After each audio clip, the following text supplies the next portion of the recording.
Jenis pondasi kategori dangkal. Pondasi dangkal adalah salah satu bentuk pondasi yang biasa digunakan dalam pembangunan rumah.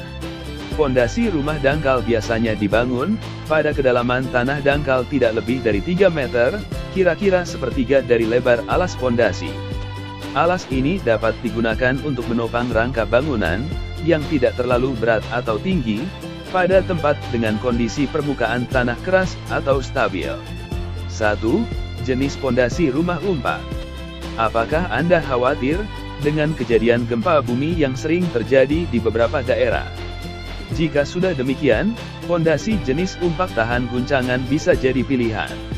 Karena pondasi berjenis umpak dibangun di atas tanah yang kasar dan stabil, maka umpak termasuk dalam kelompok pondasi dangkal.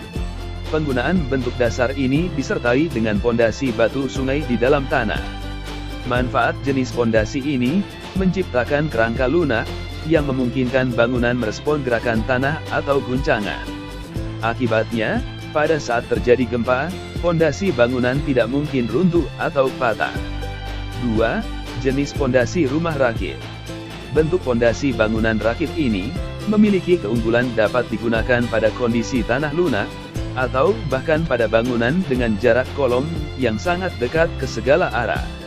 Dengan demikian, telapak sisi-sisinya pun akan sejajar. 3. Jenis pondasi rumah tapak. Pondasi tapak digunakan untuk menopang titik beban tunggal sebuah bangunan. Bangunan biasanya berbentuk lingkaran atau lonjong, tetapi ada pula yang dibangun dalam bentuk kotak atau bujur sangka. Pondasi tapak biasanya dibangun dalam pola bertingkat untuk menopang beban berat yang berasal dari kolom. Sangat ideal untuk bangunan yang berdiri di atas tanah lunak, karena tiang pancang dan kedalaman pondasi dapat mencapai tanah yang keras. 4. Jenis pondasi rumah pelat beton lajur. Jika luas penampang pondasi pelat setempat terlalu lebar, maka gunakanlah pondasi bangunan pelat beton jenis ini. Alhasil, penampang tersebut dipisahkan dengan memanjangkan jalur, sekaligus menjaganya agar tidak terlalu lebar.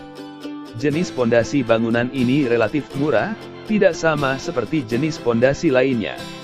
Model ini pun lebih stabil daripada pondasi tipe batu pada rumah bertingkat, baik sebagai penopang beban vertikal maupun horizontal, seperti gempa bumi, badai, atau kebakaran. 5. Jenis pondasi rumah tikar. Pondasi berjenis tikar ini dirancang untuk mendistribusikan beban struktur ke wilayah yang lebih luas. Penggunaan pondasi bangunan jenis ini biasanya dilakukan dengan adanya beban kolom atau beban struktur lainnya yang saling berhubungan dan berdekatan dengan pondasi rumah. 6. Jenis pondasi rumah sumur. Bentuk pondasi jenis sumuran adalah bentuk pondasi yang dipasang